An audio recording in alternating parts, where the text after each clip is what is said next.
What you're saying, President Clinton, is in fact that it's politically expedient right now to go and say that we'll protect our trade and get away from free trade, but that really is a short-term solution. And about outsourcing, is there anything that the government can really do? Wait. Right. Now, politically expedient implies that the people who are saying what they're saying don't mean it. And there's one campaign that's gotten in a lot of trouble by acknowledging that. I think everything that I think you have to assume that these candidates intend to make the changes in trade policy they talk about. But if you look at it, neither of the Democratic candidates has proposed, repealing our broad trade agreements or withdrawing from the World Trade Organization, or, basically ending the international economic system. But what they are saying is that they want to try to make the system work better for average people in our country and average people in other countries. But I'm just pointing out that while I think that they actually, at least with the candidate I know, believes in what she has said in terms of the changes, the specific changes that ought to be made, the larger part of her economic message, and I think others, has to be, what are you going to do to create jobs? Because almost every country still generates most of its economic activity internally. So that if you don't have in a wealthy country particularly, in the United States, in Europe, and Japan, and all the wealthiest countries, if they don't have a source of new jobs every 5 to 8 years, the protectionist sentiments will increase. And I think the United States has historically, I think you would have to admit, been more open and its markets more penetrable than either Europe or Japan. And we've been able to do it largely because we have found those sources of new jobs. In this decade, if you look around the world at all the wealthiest countries, the countries that have done the best at generating more jobs, at raising incomes, and at reducing inequality are the countries that made a serious commitment to energy independence through clean energy and energy efficiency. Look at Denmark's experience. It's a small country, but they grew their economy 50% with zero increase in energy use. Meanwhile, they converted to over 25% of their electricity being generated from wind. Look at Sweden, a country with quite high taxes, but they're going to beat their Kyoto Protocol climate change targets. They generated quite a lot of employment.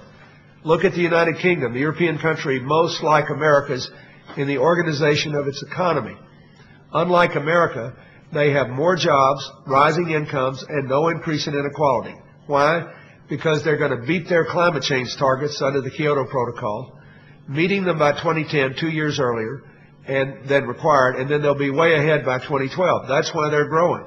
So if America had done that, I think you would still see some calls for minor changes in our trade policy. They would probably not be as insistent as they are now. But I think the trade changes that have been proposed do not amount to a wholesale lunge into protectionism. They're an attempt to balance the scales a little bit. But I would just say that the number one thing the United States has to do, that you should want the United States to do, is to start generating income again, income growth and job growth. And ironically, the only way that any other rich country's been able to do it is by doing what's best for our children and grandchildren, and that's going to a clean, independent energy future. Could you make a short comment on outsourcing? What is your opinion on that? Can it really be controlled from America? And will anything be done in this current atmosphere with the new presidency, if it's a Democratic president? The only thing I have heard discussed about that in this campaign is, as far as I know, no candidate has claimed that anyone should be prohibited in doing whatever they want with their own property and wealth. But there are a couple of provisions of the American tax code which actually make it more attractive in some cases to move some employment offshore. It would actually apply more to factory production than the typical outsourcing you have in India, like call centers and things like that. But two, maybe even all three candidates, I don't know what Senator McCain said about this, have said that the American tax code should be made neutral on this so that there should be no tax incentives for outsourcing. I don't think the Congress ever intended to do this, but the way the tax code works today in America for corporations, it actually can be advantageous from a tax point of view to outsource jobs. And the candidates in our party have said that that should be changed. Senator Kerry said that 4 years ago, too, and it hasn't been done. But that's our party's position, and I don't consider that to be a protectionist position. I think that's just a sensible position, that there are provisions of the tax code that were never intended to operate to encourage people to outsource jobs. That should be made, people should be free to do whatever they want with their property, and no one has called for a ban on it or legal restrictions on it, but there have been calls to make sure the tax code is neutral on the subject and not actually pro-outsourcing. Before I open up to the floor, you've talked a lot about clean energy, and one of the big issues here is, in fact, the nuclear deal which the Bush administration has offered India. What is your view on this nuclear deal? Is it good for India? Would we get the same deal from a Democratic president? How do you view this nuclear deal which is between India and nuclear deal which is being discussed between India and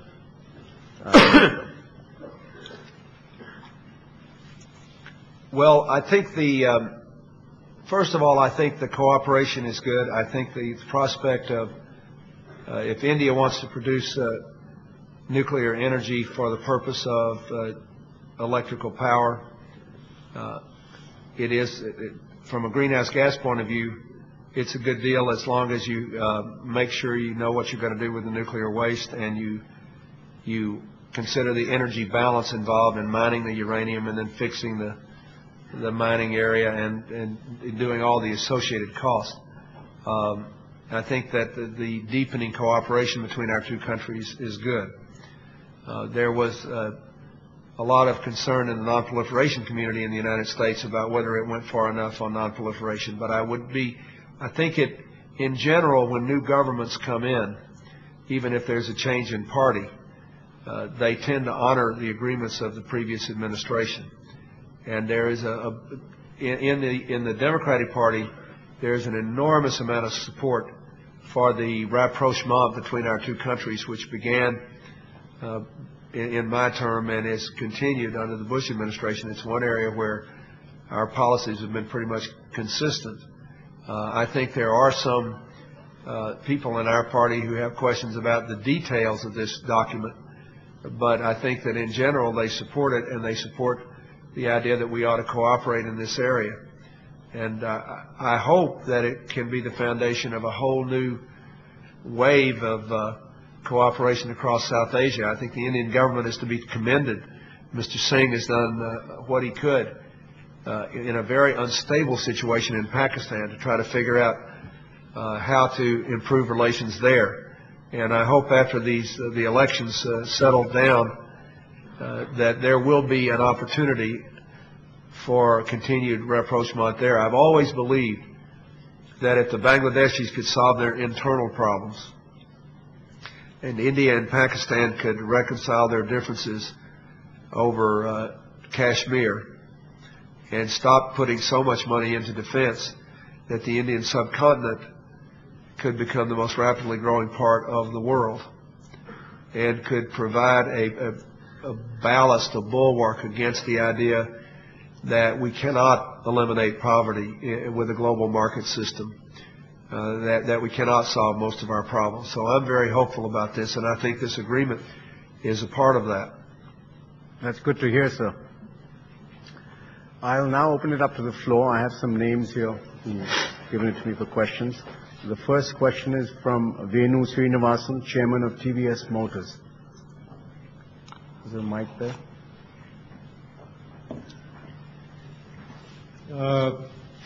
President Clinton, it was wonderful to listen to you, and as charming and as intelligent as you are about world affairs, but as long as you have Palestine as a open wound, do you ever see bringing peace to the world and rapprochement between the two Venu, could you major... stand up so he could see you? Yeah, Sure. thank you. Between the two major religions of the West or from the Middle East, which is Christianity and Islam.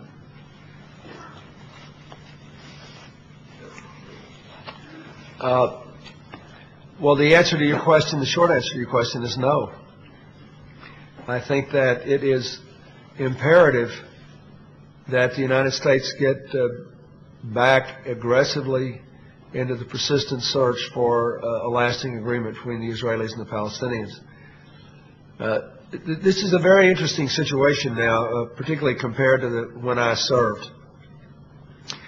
During the years when I served and we were involved and we were making progress toward peace in 7 of the 8 years I was president, really almost 8 years, the death rate of Israelis and Palestinians was much lower than it was in the first 4 years of this decade, about 1/6 as much, because people thought we were moving toward peace. In those years, we had strong support within the Israeli government for a resolution of this, and the Palestinians under Mr. Arafat, with all my frustrations with them, at least had the capacity to make agreements and seemed to be moving toward it, until at the very end of the process, when I offered what I thought was the last best comprehensive peace agreement, and the Israelis said yes, and he didn't say yes. He never said no, and then he said yes, ironically, about a year after I was out of office. But by that time, the Israelis no longer trusted him, and the government of Israel was no longer one that would provide a peace. So we've had all this trouble. Now they're starting to talk again. The problems, however, are almost the reverse of what they were then. Then, the other Arab states wanted Israel and the Palestinians to make an agreement, but they wouldn't really push for it.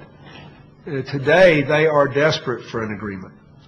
They really want to be reconciled with Israel. They'd like to have a political, an economic, and a security partnership in the Middle East. I think in some measure because they're still concerned about Iran's long-term intentions. But within the parties, there is greater weakness. First, because the Palestinians are divided with the Hamas in control of the Palestinians in Gaza, and the President Abbas and his Fatah party in control of the West Bank. And then within Israel, there have been lots of internal differences which make it more difficult for the government to support a comprehensive peace. Although, to be fair to them, they seem to be supporting a peace process. And the longer this goes on, the harder it is, because you have all this pressure on the Israelis to build more settlements, which infuriate the Palestinians and make the property divisions more difficult.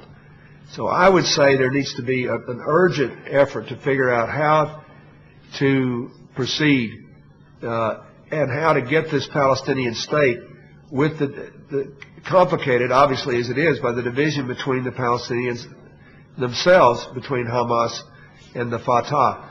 But you're absolutely right. I think if there were a peace between the Israelis and the Palestinians, an agreement that created a Palestinian state and provided for the security of both the Palestinian state and Israel, I believe it would take about half the energy out of the terrorist movement around the world, and I believe it would lead to a sigh of relief among a lot of the Arab neighbors, and you would see some fairly rapid positive developments in that region. So if, assuming there is not an agreement between now and January of next year, I think the next president should keep this very, very high on the priority list. I mean, of course, Iraq and what should be done there will have to take precedence because many of our resources are tied down there. But we really need to do everything we can to maximize the chances of an early resolution of this. Everyone has known now, at least since 2000, what the outlines of a final agreement will be. It won't be very much different than the one I proposed. And so we need to figure out how to move to that place quickly. It's very much in Israel's security interest. And it's in the interest of the Palestinian people who have suffered long enough and continue to suffer. And it is in the interest of everyone in the world who wants to diminish the terrorism threat. Thank you. Ajit Gulabchand, Chairman, Hindustan Construction. Get a mic there. Well, Mr. President, you did mention about the nuclear deal, but I wasn't very clear about what you really meant. Do you really believe that this deal is good for the United States and India and the rest of the world? And if so, why didn't you offer it during your presidency?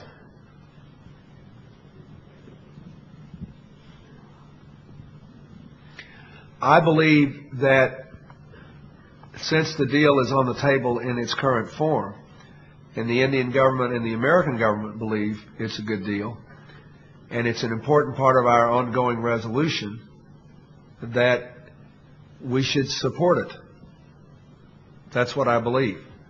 I believe that it would be better if both India and the United States in the last 7 years were working harder toward a more comprehensive non-proliferation agreement. But that's my prejudice. That's where I was when I was president. I think the United States, I already told you this, I think we made a terrible mistake in the last 7 years trying to develop 2 new nuclear weapons that were tactical in nature without reducing our own nuclear stockpile while withdrawing from the nuclear test ban treaty. We worked on that from every president, from Dwight Eisenhower through me. I was the first president to sign it. Then the current government withdrew from it. So I think that I see this through a slightly different perspective, not just through our relationships with India, but through our common obligations to try to remove the specter of a nuclear war from our children and grandchildren's future. So I think the United States was wrong not to get out of the nuclear non-proliferation treaty. I think we were wrong to try to develop 2 nuclear weapons. I think we were right to spend more money, as President Bush has done. I support this, sending people around the world helping to identify and secure nuclear materials and destroy them where possible and secure them where not. So I wish that the agreement had been even more strong on the non-proliferation side, but I think it marks an advance forward, and the Indians have never, ever, not one time, even been suspected of giving any kind of nuclear technology or fissile materials to any other country. You have always been completely honorable in that. And I think given the uncertainty of the situation in Pakistan, the deal as drawn up by the Bush administration should be supported. And my wife said the same thing in her position as a member of the India caucus in the Senate. So we do support it. I didn't offer it when I was president, to go back to your question, because I had a whole different perspective than the Bush administration did on the larger issue of non-proliferation. And at that time, I didn't want to give the Chinese an excuse to develop a lot of new nuclear weapons, because we knew at the time there was a raging debate going on within China about whether they should develop more weapons as well, and whether that would trigger a larger arms race in the world, which I didn't want on the nuclear side. But given where we are with this, I think the agreement should be supported. And I know Hillary agreed with that as a senator from New York and a member of the India caucus. Can we clap to that?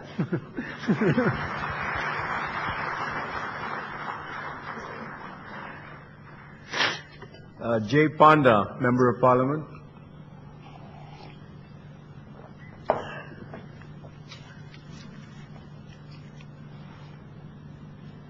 President Clinton, as you pointed out, the relationship between the U.S. and India has been getting closer since your presidency, and has been getting closer through 2 administrations in each country. Now, the centerpiece of this friendship has become the civil nuclear agreement, the nuclear deal. So I'm going to ask you a follow-up question on that. You expressed confidence that the next American president would honor this deal, despite the fact that one of the candidates actually voted against the bill in Congress. But my question to you, sir, is that there are problems with the deal in this country, and it has been hanging fire. There are some people in this country that believe that all of India's objectives were not met, and they would like this to be negotiated further. My question to you is, do you think that this deal can be improved upon with the next American president?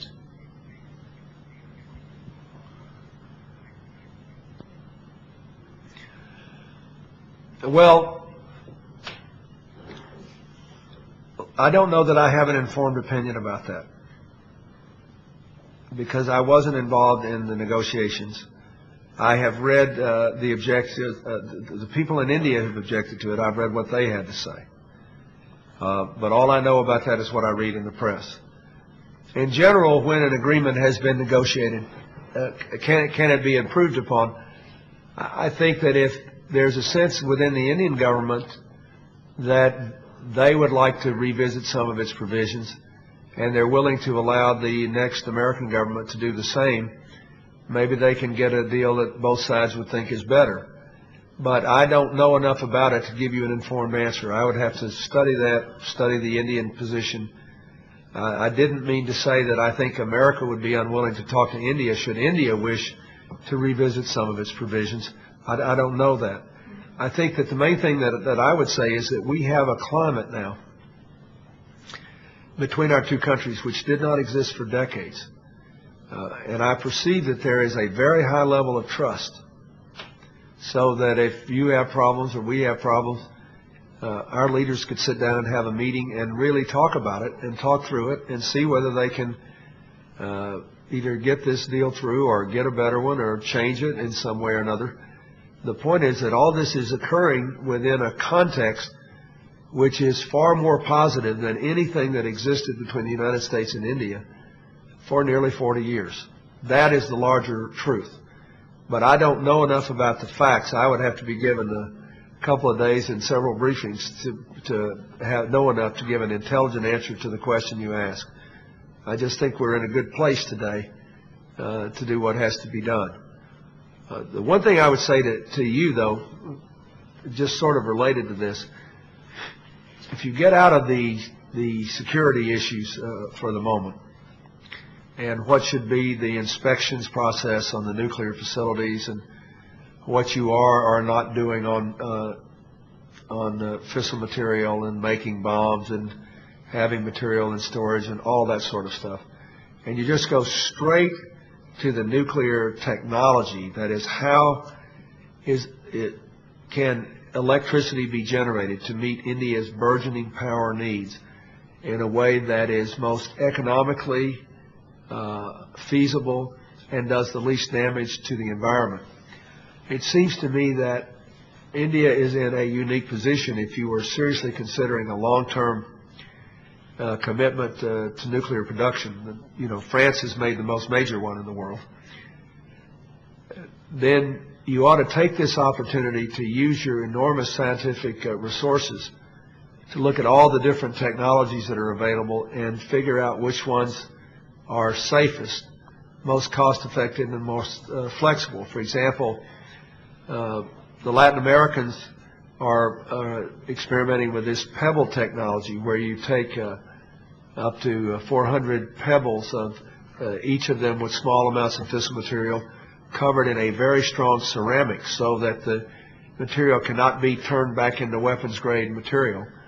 And you use these pebbles, you heat them, and you generate the power. And then after they're used for a while, you wash them. They can be reused for about 10 times. Then when you store them, they're easier to store safely because they're already coated with this ceramic coating. There are all kinds of things that, if you're going to take this seriously, we, the West of the world, could very much use the enormous brain power that comes out of India to figure out what the most technologically feasible way forward is. Dr. Farooq Abdullah, former Chief Minister of Jammu and Kashmir. Get the mic, Dr. No weapons of mass destruction were found in Iraq. Was the war on Iraq necessary? One. And second most important question. So many innocent lives of American soldiers have been lost, and they continue to be lost. When do you think, if the next administration comes, will the American troops go back home safe and sound?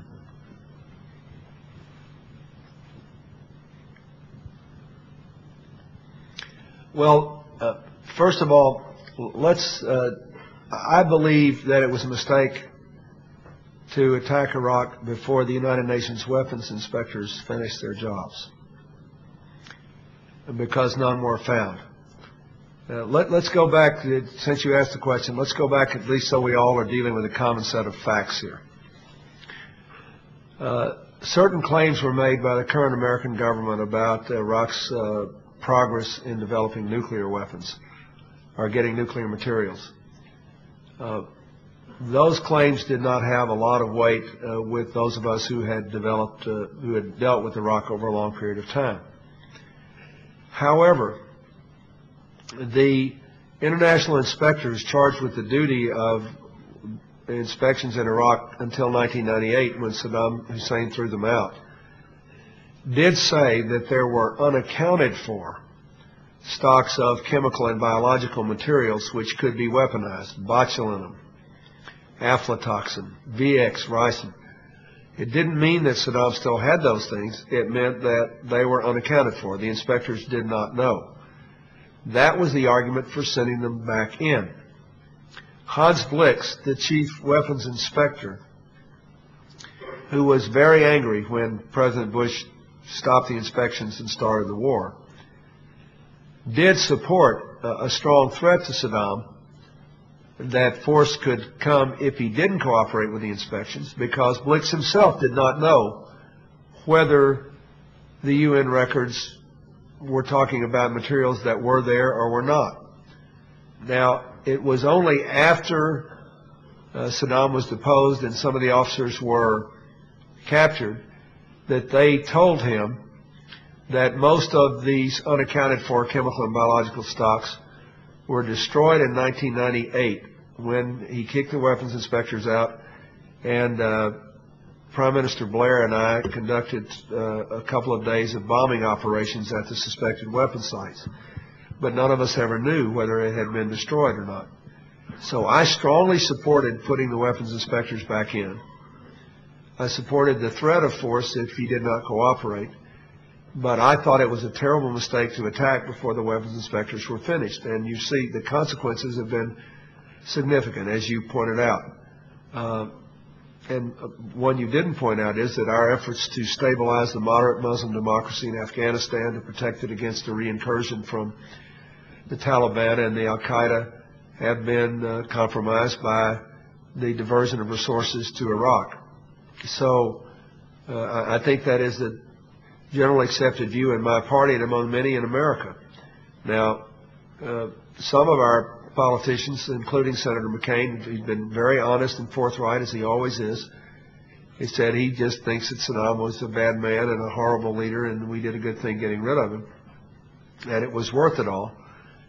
But most Americans believe we should have let the weapons inspectors finish and found out the truth, in which case there would not have been this war, and we might well have stabilized Afghanistan and gotten the leadership of Al-Qaeda. Now, the second question you ask is, when will the troops come home? The three different candidates for president have said three different things. But in general, I can tell you what Hillary said. She said if she's elected and the situation is as it is now, she will ask the Joint Chiefs of Staff to give her a plan to begin withdrawing combat troops within 60 days. And that most of them would be brought home as soon as they could, consistent with our obligations to the 100,000 American civilians in Iraq and the Iraqis who were helping us, who may be at risk if most of the soldiers come home. She believes that, and let me just say one other thing, she would leave a small contingent of special forces, probably in the Kurdish area where there's not much fighting, to counter any comeback of the Al-Qaeda in Iraq, because their fellow Sunni insurgents have opposed them. They want to wreck the prospect of a united Iraq. They want to use that perch to do what they can to wreck a resumption of the Middle East peace talks, and I think that's a warranted decision. The Iraqis, the United Nations, since the invasion was completed, has been in favor of Iraq succeeding as a united democratic country. So we don't want to, it's not that we want it to fail, but the big decisions they have to make now, they have a constitution, they have a government, they have a trained police force, they have a trained army, the violence is down, they have two big decisions to make. They must decide finally how to divide the oil money and how to share the political power. And if the United States is there indefinitely, I think it is unlikely that those hard decisions will be made anytime soon.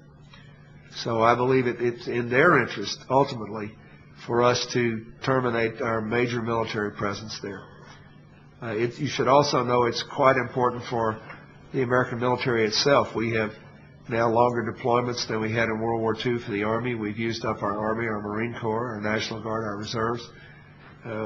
And so we got some rebuilding to do.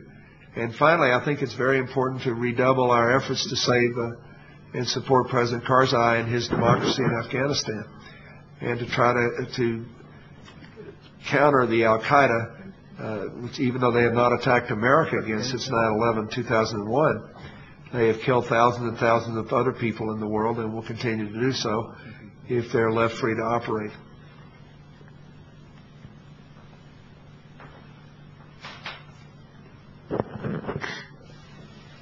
If I may just follow up on that Iraq question. You said that Hillary has taken a position that he would like to withdraw within 60 days. Do you anticipate enormous chaos and violence? No. Begin withdrawal within 60 days. Okay. And how long would the withdrawal take? Oh, no. Yeah, if you withdrew within 60 days, there would be massive chaos and violence. But if you have or there could be, but no, she wants to begin the withdrawal within if she is elected president, she said she would like a plan from the Joint Chiefs that would enable her to begin to withdraw at an orderly pace, starting in 60 days, and to take most of the combat troops home, but to leave a much smaller special forces capacity someplace in the country to counter any resurgence of Al-Qaeda. But she would not have a rush withdrawal. We'll get a lot of Americans killed if we did that. She would have an orderly withdrawal of our people and materiel, and the timetable would have to be determined by how much protection would be needed for the 100,000 American civilians that are there, how many of them want to come out, how many of them want to stay, and by our obligations to the Iraqis who have been loyal to our forces and have helped us, our translators, our drivers, and others. So, no, she would not bring them home in 60 days. She would begin the withdrawal within 60 days. Thank you. Mr. Kulkarni, Executive Vice President, Aditya Birla Group.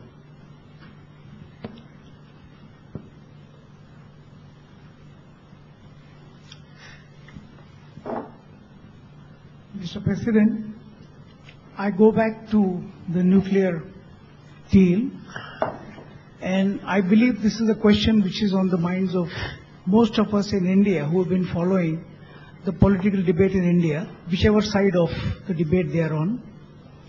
If the nuclear deal does not go through, what do you think would be the impact of this on the Indo-US relationship?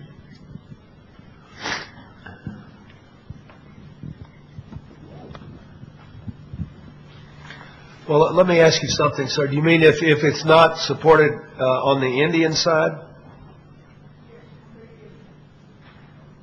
Yes, that's what he says. If it's not supported on the Indian side, what are the consequences?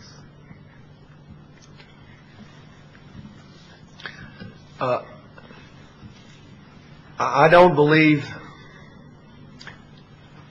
First, let me say again, I don't know. I have not been involved in this, as you know. This issue was hammered out after I left office, and what I know about it, I know from my wife's perspective as a senator from New York, even before she started running for president, and the way the deal came to her and what she said about it, which I've already told you. You mentioned to me that one of the candidates was opposed to it. I didn't know that even. That shows you how much I have been uninvolved in this.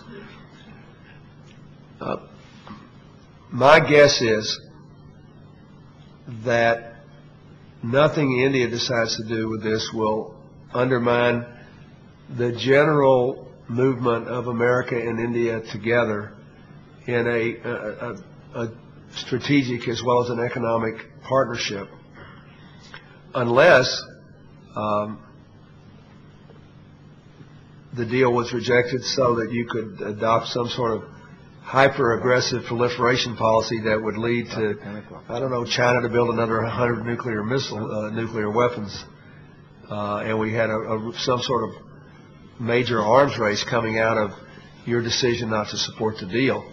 But I do not know enough about this to know what damage would be done, if any. I just know that that the United States seems to have made a strategic decision across parties that we must have a friendly, constructive partnership with India in order to build the kind of 21st century world we want. And it is inevitable, even if this thing goes through on both sides and everybody likes it, there could be some problem with it on one side or the other 5 years down the road. The most of my experience in these things is that you get the details right as best you can. There are always unforeseen consequences that come up, and that the fundamental question is, what is the character of your relationship with the country going to be? And I think that decision has been made correctly, I believe, in both nations. So I do not believe that it is likely to be completely discarded, whatever happens here. But there could be options on the table in India I'm totally unaware of. I don't think I know enough to intelligently answer your question, but I believe that we've made the core decision right. And I think if both sides or either side feels strongly that this thing needs to be rethought and discussed, then that just ought to be brought up in a very straightforward, honest way with the next government, and we'll see what happens. Okay, we're reaching the end. So there's one last question. This is Malvinder Singh of Ranbaxy, one of the companies I think Mr. President Clinton mentioned.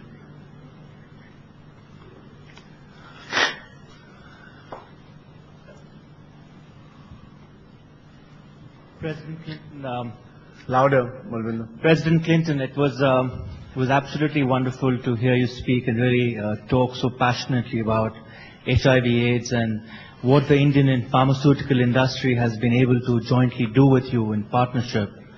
I'd like to ask you a question which will allow you to be free and talk as spiritedly as you'd like and not be as defensive in some of the questions which my friends from here have been asking.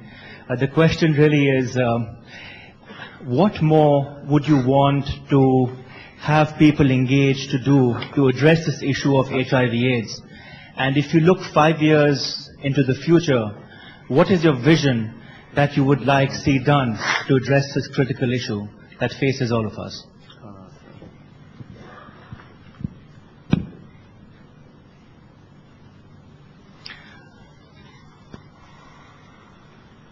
Well, thank you.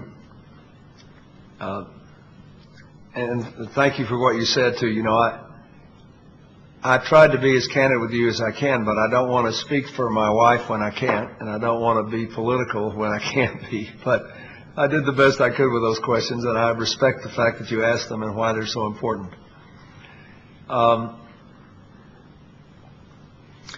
Let me just say, on the AIDS question alone, I would like it if we did a better job of preventing infections in the first place, if we had more sweeping, committed advocates as we do in some of our places. For example, in the tiny mountain kingdom of Lesotho in southern Africa, which had the third highest infection rate in the world when we started, we have young people who themselves have been infected going around to villages telling people about how to avoid getting AIDS and how to protect themselves from it. We do in Zambia as well, another country in which we work. So I think we need to do a better job of education and prevention. I would like it if people who have more money than I do could do more on the vaccine, the prevention tools, the development of an effective microbial gel, anything that would prevent this, I think would be very helpful. I think we need to do more on helping people to stay alive and have a good quality of life through nutrition and other things that will reinforce the impact of the medicine. I would like it if every country with an AIDS problem had a comprehensive national health care system so the medicine that's now affordable could be actually distributed. Many of the barriers we now face in having universal access to medicine from the HIV population relates to problems in the healthcare delivery system. That's why we're now training and paying for nurses to go to rural Kenya, for building the capacity of hospitals to handle HIV patients in Ethiopia, and doing things like that. We have to get the health delivery system out there. And when you do that, you then go beyond AIDS, so that AIDS is not out of balance, and so you can also deal with malaria and tuberculosis and other infectious diseases and all the waterborne illnesses.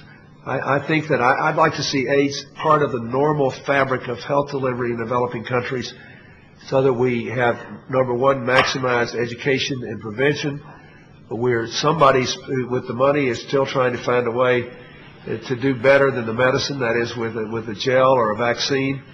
And we are dealing with AIDS in the larger context of a country's health issues, so that the money is not, if you will, all that bifurcated, that we do have the money for the medicine, but the health delivery system also deals with TB, something we're really working hard on in parts of the world, and malaria and the other issues. And of course, you know, sir, that one of the things we need to do is to get a genuinely affordable, high-quality anti-malarial option out there. We're working in Tanzania with people who very often buy very inexpensive anti-malarial medicine, but it doesn't work. And the medicine that they have had access to has been too expensive, so we're trying to get that down. But I think that what I'd like to do is to see people take universal treatment for granted, work on getting the healthcare systems out, do more to prevent it, and then see AIDS in the context of, as what I said before, the diseases of the poor. What I want to do is make the health of the poor the primary objective, so that it's not just AIDS, it's TB, malaria, infectious diseases, it's nutrition, it's keeping people healthy and aware.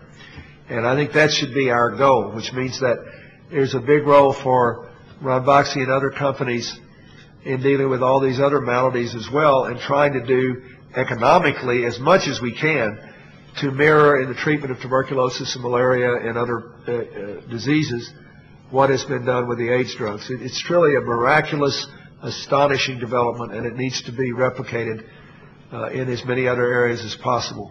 And again, I will sound like a broken record, but these poor countries need systems, systems, systems. We all of us that are participating in this conversation today have developed very good lives because we can depend upon operating systems to elevate us and allow our talents to bloom in full. And that's what we have to do for the poorest people in the world. They're just as smart as we are, and a lot of them are working harder, but they're being ground down because there is not a predictable connection between the effort they make and the results they get. And I'm going to spend the rest of my life trying to close that gap. Thank you.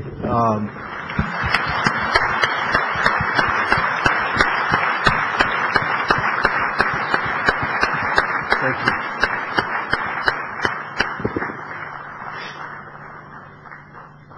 We've come to the end of this wonderful talk by President Clinton. Is he still there? Yes.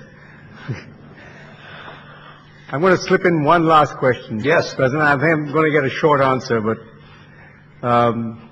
if Hillary Clinton, your wife, becomes America's first president, you will, of course, become the first spouse. How are you looking forward to that role, and what will that role be?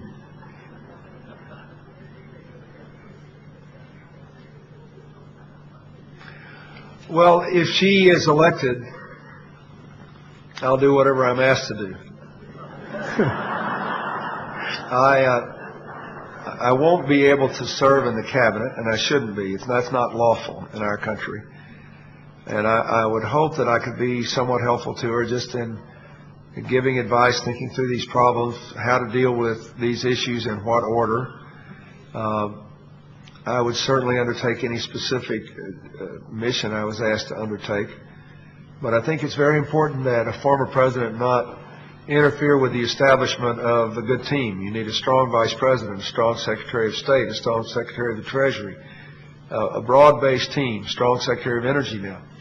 So I think that there will be things that I can do to really be helpful, but maybe the personal relationship between us would be the most helpful thing of all. We've always discussed things, talked things through, and she certainly was an enormous help to me when I was president. As you know, she led the opening that we made in India and throughout South Asia. She was the first person who came to your country and tried to promote ways that we could be partners together. So I would do whatever I was asked to do. I hope I will be able to continue with my foundation work because I think that's good for the United States. I think that if you look at the enormously high approval of the American government and our country in southern Africa, in the areas with the highest AIDS rates, I think it's partly because of the President's AIDS and malaria programs and partly because of the work of the Gates Foundation and the work that my foundation does there. So I think that this non-governmental work I do with my foundation, I think is good for America as well. But I think any former president incurs a lifetime obligation to any future president to do whatever he is asked to do. And so in this case, obviously, I have a particular sense of obligation and affection, and I'll do whatever I'm asked to do. But I think this election's a long way from over yet. We don't know what's going to happen, and whatever happens, I'll try to help my country in any way I can.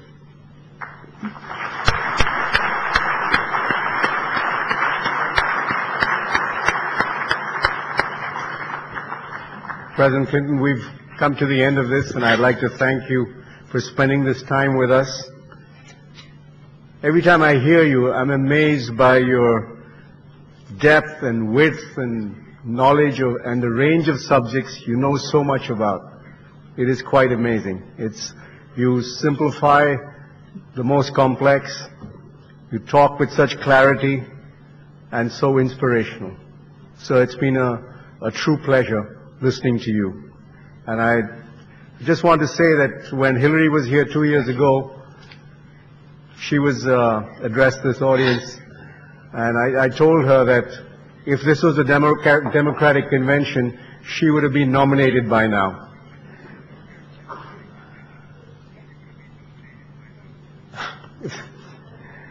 And since another thought which had occurred to me after listening to you, and since I think the tax code for outsourcing is still in our favor, that perhaps we would like to outsource some of our leadership to you, and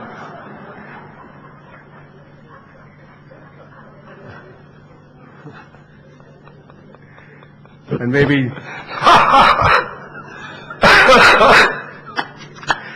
Thank you.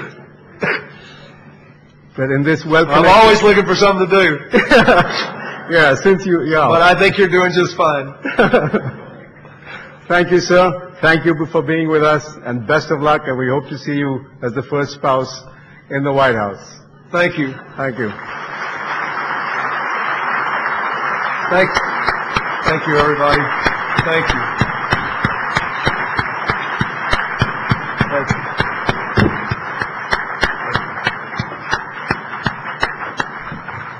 Thank you. Thank you.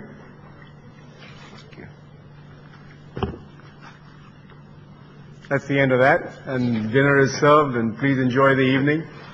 Thank you for your patience in listening to President Clinton. I hope you all enjoyed it.